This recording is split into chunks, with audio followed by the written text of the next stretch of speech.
جب نہ جان جا رہی ہو نہ عزت جا رہی ہے تو پھر پیسہ بھی شریعت میں حکم ہے کہ اس کی بھی حفاظت کرو. دنیا مسافر خانہ ہے. میں بار بار بیان میں کہتا ہوں, میں کیا کہتا ہوں, قرآن کہتا ہے, لیکن اس کا مطلب یہ نہیں ہے کہ اس میں چیزیں پھینکنا شروع کر دو آپ کہ یار ویسے ہی گزر جائے گی تو کوئی بات نہیں, اڑا دو, ختم کر دو, مر جائیں گے تو ویسے ہی ختم ہو جائے گا. تو مر جائیں گے تو ختم ہوگا, لیکن اس سے پہلے ختم ہو گیا تو ٹائم سے پہلے مر جائیں گے. سمجھ رہے ہیں؟ اعتدال ہے نا اسلام میں. نہ ان چیزوں سے دل لگاؤ. سورہ بنی اسرائیل کی کیسی بہترین آیت ہے. آج میں سفر سے آیا ہوں تو میری سیٹنگ بھی تھوڑی سی آؤٹ ہے کیونکہ میں سویا نہیں ہوں پوری رات. تو قرآن کے الفاظ دیکھیں, لا تجعل یدک مغلولۃ الی عنقک. نہ تو اتنے کنجوس بن جاؤ کہ اپنے ہاتھوں کو گردن سے باندھ لو, ولا تبسطها كل البسط, اور نہ اپنے دونوں ہاتھوں کو ایسے پھیلا کے اڑانا شروع کر دو. وابتغ بین ذلک سبیلا, ان دونوں کے درمیان اعتدال والا راستہ اختیار کرو.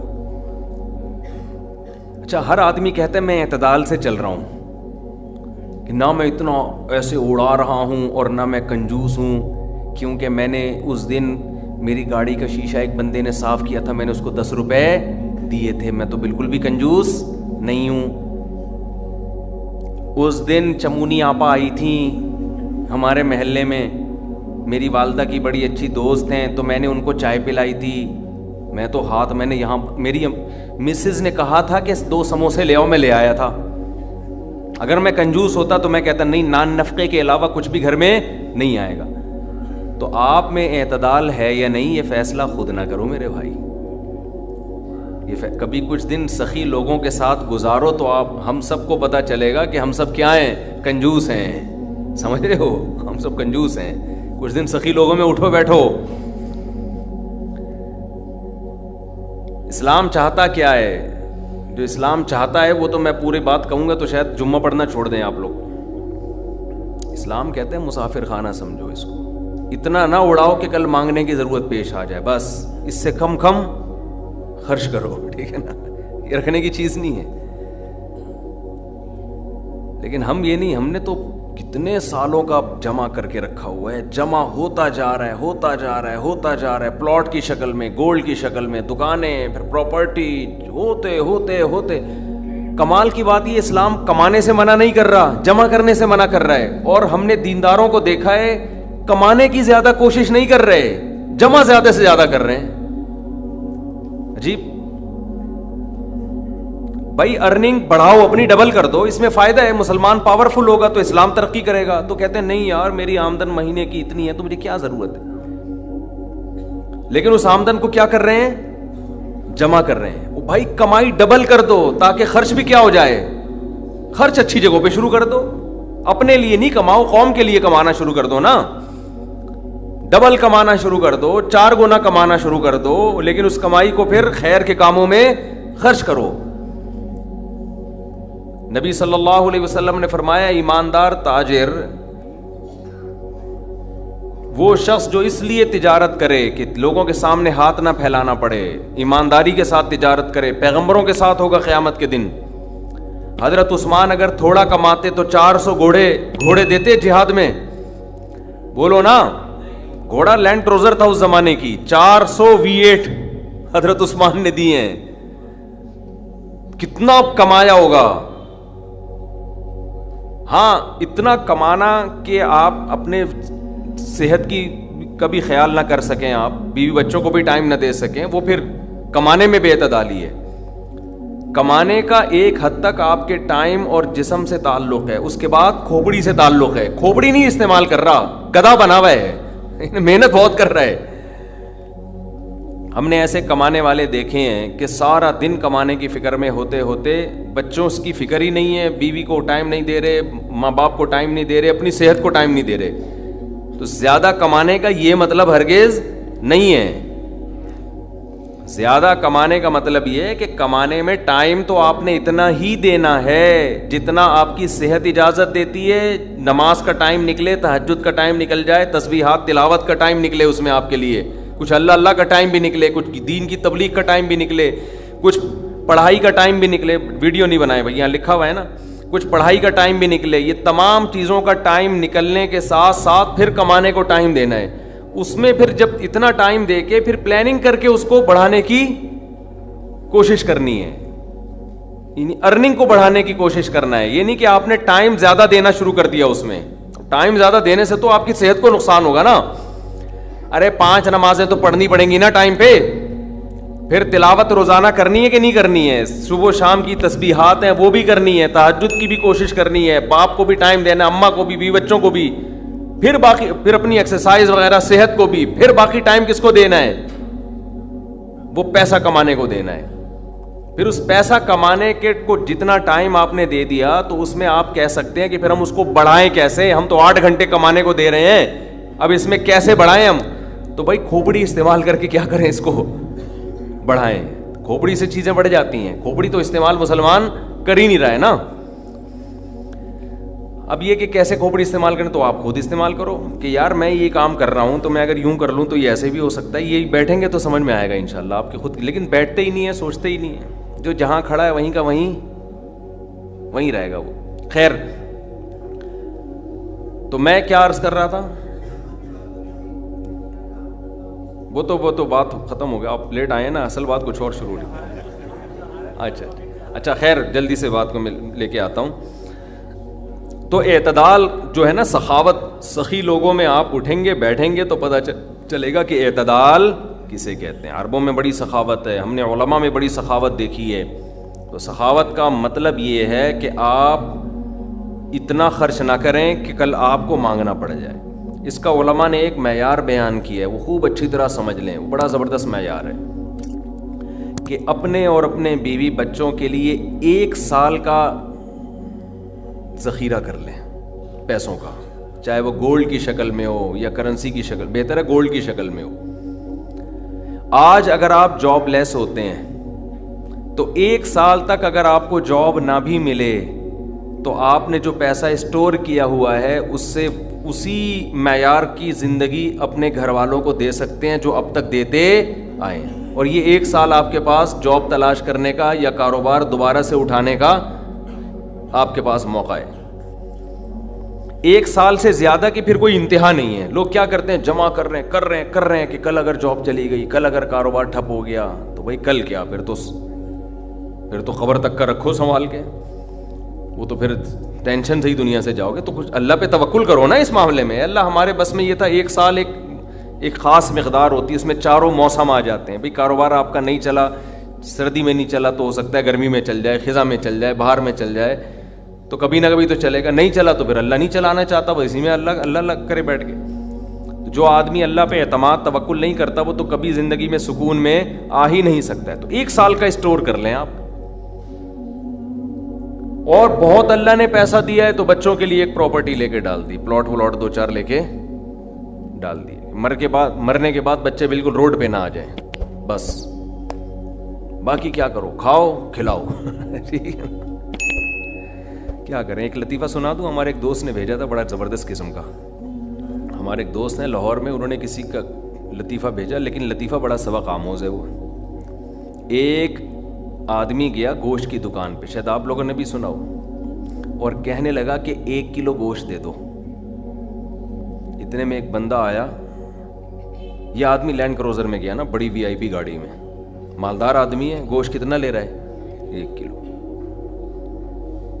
دوسرا آدمی آیا, اس نے کہا بھائی 10 کلو گوشت دے دے, چانپیں بھی اور دل بھی, کلیجی بھی, پٹ کا گوشت الگ, بکرے کی الگ نکال, فلانے الگ نکال. بڑے بھائی وہ کسائی اس کو چھوڑ کر اس کے پیچھے لگ گیا نا, اس کو پہلے گوشت بنا کے دیا. یہ جو 1 کلو والا تھا نا, 1 کلو والا, اس کو غصہ آیا کہ یار اس کو تو 10 کلو دے رہا ہے کم بخت, 10 کلو والے کو پہلے دے رہا ہے. اس نے کہا بھائی وہ اس کا آرڈر بڑا ہے, وہ پرانا کسٹمر ہے ہمارا. اس نے کہا یار اس کے پاس اتنا پیسہ کہاں سے آیا کہ اتنا ویسے گوشت لے کے جا رہا ہے. اس نے کہا بات یہ ہے کہ اس کی 4 بیویاں ہیں. اس کی کتنی بیویاں ہیں, 4 بیوی, چاروں بیوہ ہیں. اور یہ چاروں بیویاں کسی مالدار آدمی کی بیویاں تھیں جو ان کے لیے بہت پیسہ چھوڑ کے گئے اپنی بیویوں کے لیے.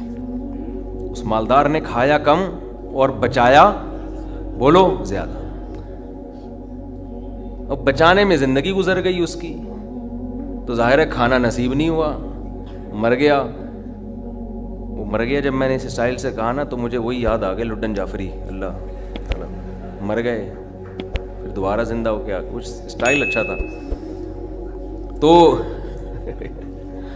تو بچایا نہیں، اور بچا کے مر گیا۔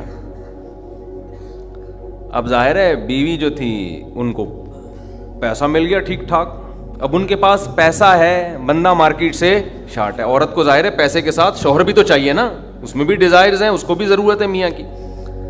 تو یہ غریب کا جذبہ تھا 4 شادیاں کرنے کا نا، تو یہ کرتا چلا گیا، پرانے والے کا سارا پیسہ کس کے پاس آ گیا، اب یہ بیوی کے خرچے پہ کھا رہا ہے، یہ بچا نہیں رہا، ظاہر ہے عورت کا پیسہ ہے۔ تو یہ دوسرے کے پیسے پر ان کی بیویوں سے شادی بھی کی ہوئی ہے، اور اس دوسرے کے پیسے پر کھا بھی رہا ہے، اس لیے یہ 10 کلو گوشت لے کے جاتا ہے، سمجھ رہے ہو؟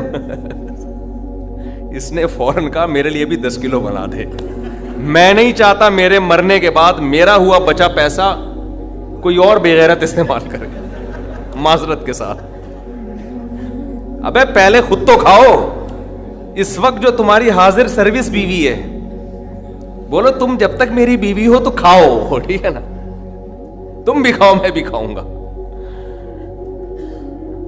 مر گئے تو بھائی وہ اس کے لیے نکاح کا دروازہ، اور جب ہمارے بیانات چل رہے ہیں تو یہ تو اور دروازہ کھل گیا ہے، پہلے تو بیوہ کو رشتہ ہی نہیں ملتا تھا نا، اب تو بہت سی بیوہ ایسی مارکیٹ میں آ گئی ہیں، پیسہ بہت ہے، بندہ نہیں ہے، ہم اپنے خرچے پہ شادی کرنے کے لیے تیار ہیں، کوئی شریف آدمی مل جائے ہمیں، اب تو ایسی بیوہ بہت آ گئی ہیں مارکیٹ میں کہ جی پیسہ ہمارے میاں بہت چھوڑ کے گیا، بندہ نہیں ہے۔ تو میں نہیں کہہ رہا آپ بیوی کے لیے پیسہ نہ بچائیں، لیکن یہ دماغ میں رکھیں کوئی بغیرت آپ کے پیسے پہ آپ کی بیوی کے ساتھ زندگی گزارے گا، خرچہ آپ کا ہوگا، آپ اس کو پیسہ دے کے جا رہے ہیں۔ تو اعتدال اس چیز میں ضروری ہے، ایسے لاوارث نہ چھوڑو اپنے بیوی بچوں کو، لیکن اعتدال، اتنا بھی نہ دو کہ ہری ہری سوجنا شروع ہو، بچوں کے لیے بھی بناؤ کچھ۔ خیر، کہاں سے کہاں بات چلی گئی یار، تو جلدی سے بات کو سمیٹتا ہوں، کیا کروں، پھر گھوم پھر کے ادھر ادھر دائیں بائیں جانے لگتے ہیں۔ تو یہ میں ان لوگوں کے لیے یہ لطیفہ ہے جو بہت زیادہ بچانے کی فکر کرتے ہیں۔ میں کہتا ہوں نا، آپ اپنی اولاد کے لیے بچا رہے ہو، اپنی اولاد کے لیے بچا رہے ہو، کھا نہیں رہے، نہ خرچ کر رہے ہو بچوں کے، تو بچے پھر جب بچوں کے پاس آئے گا تو وہ اپنے بچوں کی فکر میں بچائیں گے، تو آپ بھی تو خود کسی کے بچے ہو نا، آپ کھاؤ، بولو مجھے اپنے ابا کے بچوں کی فکر ہے، میرے ابا نے میرے لیے چھوڑا تھا، میرے بچوں کے لیے تھوڑی چھوڑا تھا۔ اور اگر آپ کے ابا نے آپ کے لکھ کے بجائے آپ کے بچوں کے لیے چھوڑا تھا، تو آپ کے ابا تو بڑے بے وقوف تھے، کیونکہ بچوں کے لیے بھی اس لیے چھوڑا کہ وہ اپنے بچوں کے لیے چھوڑیں، پھر تو کھائے گا کون پھر اس کو بیٹھ کے؟ بات یہ کہ اللہ پہ اعتماد اور توکل بالکل ختم۔ یہ بھول گئے ہیں کہ جب انسان دنیا میں آتا ہے تو صرف پیٹ نہیں لے کے آتا، 2 ٹانگیں 2 ہاتھ کمانے کے لیے لے کے بھی آتا ہے۔ آپ کا بچہ اپاہج ہے تو سمجھ میں آتی ہے بات، 2 ہاتھ 2 ٹانگیں، تو بھائی جیسے آپ نے کمایا وہ بھی کمائے گا انشاءاللہ۔ جب آپ پیدا ہوئے تھے، خدا نے آپ کی ماں کی چھاتیوں میں آپ کے لیے رزق پیدا کیا تھا، آپ کا بچہ پیدا ہوا تو اس کی ماں کی چھاتیوں میں بھی خدا نے رزق پیدا کیا ہے، تو اس کا مطلب رزق بچہ لے کر آ رہا ہے۔ تو فکر کرو اعتدال کے ساتھ، اس کو سروں پہ مسلط نہ کرو، مسلط نہیں کرو، مسلط اتنی کرو کہ بس میں نے کمانا ہے، بیوی بچوں کو فی الحال کھلانا ہے میں نے، اس کے علاوہ رزق کے دروازے کھل رہے ہیں تو کھلے، جتنا اللہ کھول دیتا ہے، بعض دفعہ نہیں کھولتا اللہ تعالیٰ، یبسط الرزق لمن یشاء ویقدر، جس کے لیے چاہتا ہوں رزق کھول دیتا ہوں، جس کے لیے نہیں چاہتا وہ ایڑیاں کس رگڑ لیتا ہے، مگر رزق کا دروازہ نہیں کھولتا۔ تو ٹینشن کس بات کی ہے؟ یہ تو اللہ کے ہاتھ میں ہے، آپ نے کوشش کرنی ہے، نتیجہ آپ کے ہاتھ میں نہیں ہے۔ اللہ غریب رکھے تو بھی خوش، انجوائے کرو یار، جس نے مجھے کھلا دیا تو بس میری ضرورت بھی 2 پراٹھے ہیں، تو میرے بچوں کی بھی یہی ضرورت ہے، اللہ ان کو بھی کھلا دے گا۔ اللہ میں لاہور سے آیا ہوں، پراٹھا آتے ہی پراٹھا کھایا ہوٹل پہ جا کے، اتنا مزہ آیا کہ سبحان اللہ، نہیں ملتے پنجاب میں یہ والے پراٹھے، یہ چیز نہیں ہے پنجاب میں۔ پنجاب میں لسی ہے، پائے ہیں ہوں گے بھائی، یہ چیز نہیں ہے بھائی۔ رفیع بھائی بہت دیکھ لیا، مایوس ہوتا ہے نا انسان جا کے، وہ ناشتے کا وہ لک ہی نہیں آ رہا ہوتا۔ تو ہماری ضرورت بس یہی ہے تو اللہ دے دے تو ٹھیک ہے بھائی, کچھ بہت دے دیا, کھا بھی لیا, استعمال بھی کر لیا, تو چلو یار ایک آدھ بحریہ ٹاؤن میں بچوں کے لیے پلاٹ بنا کے چھوڑ دیا, مر آ جائیں گے تو چلو. اس سے زیادہ tension tension tension tension tension آخرت کی ہے. ہمارے ایک دوست نے پراپرٹی لی, اس کے ساتھ ہی قبرستان بھی ہے, تو بار بار وہاں کھڑے ہو کے بول رہے ہیں کہ یار دیکھو, میں ان سے کہہ رہا تھا, ان کو ڈرا رہا تھا, میں نے کہا آپ اپنا پلاٹ دیکھ دیکھ کے خوش ہوتے رہتے ہو, اصل پلاٹ تو یہ ہے, یہاں ہے, تھوڑے دنوں میں کدھر آنا ہے, ادھر آنا ہے. میں نے کہا یہاں آپ جو پلاٹ لیا اس پہ مکان بناؤ گے 10 15 20 سال کی کہانی ہے آپ کی, اس سے زیادہ کی مجھے سفید بال دیکھ کے لگ رہا ہے کہ ہوگی نہیں. اور یہاں 20,000 25,000 30,000 پتہ نہیں کتنا رہنا پڑے. تو جب اپنی پراپرٹی کو دیکھنے جاؤ, ساتھ میں یہ قبرستان پہ تھوڑی دیر کھڑے ہو کر دیکھ لیا کرو کہ یار آنا کہاں ہے, ادھر ہی. تو اتنا زیادہ خوش ہونے کی بالکل بھی ضرورت نہیں ہے. اس کی تیاری کیا کی ہے اس قبر کی, اس کی تیاری کرو. اس کی تیاری ہے راتوں کو تہجد, اللہ کے سامنے گڑ گڑانا, نظر کی حفاظت کرنا, حرام کھانے سے اپنے آپ کو بچانا, اپنی اولاد کی اچھی تربیت کرنا. یہ اس کی تیاری ہے اس قبر کی. ذکر کرنا, دیکھو یہ جو ہم ذکر کرتے ہیں نا, لا الہ الا اللہ یا سبحان اللہ والحمد للہ, یہ ہلکے کلمات نہیں ہیں. لوگ اس کو ہلکا سمجھ رہے ہوتے ہیں نا, کہ کوئی تسبیح پکڑ کے لا الہ الا اللہ اللہ اللہ کر رہا ہے بیٹھ کے, کیا کر رہا ہے, ٹائم ویسٹنگ, معاذ اللہ. اللہ کو سب سے زیادہ یہ عمل محبوب ہے کہ میرا تذکرہ کر رہا ہے.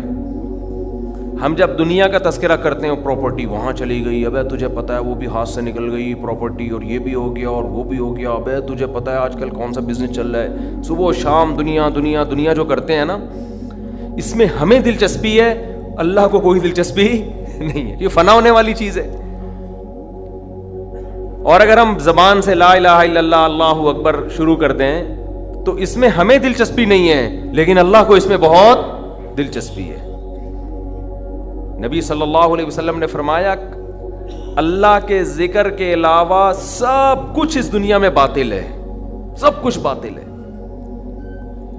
دنیا کا تذکرہ بھی اللہ کے لیے ہو تو اچھا ہے. آپ پراپرٹی بھی لے رہے ہیں تو یار اللہ کے لیے لے رہا ہوں میں, کہ اللہ کا حکم ہے کہ سب اڑاؤ نہیں, کچھ اگر اللہ نے وسائل دیے تو کچھ بچا لو اولاد کے لیے, تو اللہ کا حکم ہے تو یہ ذکر بن جائے گا. لیکن ہمارے ایسا نہیں ہے ہمارا مزاج. ہم تو دنیا کے چسکے لے لے کے تذکرے کرتے ہیں ہر وقت. تو یہ اس کی اگر ہم معمول بنا لیں نا, تسبیح ہاتھ میں رکھیں, میں نے دیکھا اس کا بڑا اثر پڑتا ہے. لاشعوری طور پر انسان کی زبان چلنا شروع ہوتی ہے, لاشعوری طور پر. تو عادت ڈالیں اللہ کا نام لینے کی, اس سے دماغ ہٹے گا. یہ جو گند میں دنیا کے گٹر جو ہمارے حضرت فرمایا کرتے تھے, دنیا کی محبت کے دلوں میں گٹر ابل رہے ہیں, تو سکون کہاں سے ہوگا؟ سکون خوشبو میں ہوتا ہے, گٹر کی بدبو میں تھوڑی ہوتا ہے. یہ دنیا کی محبت میں بھی اسمیل ہے, ایک بدبو ہے.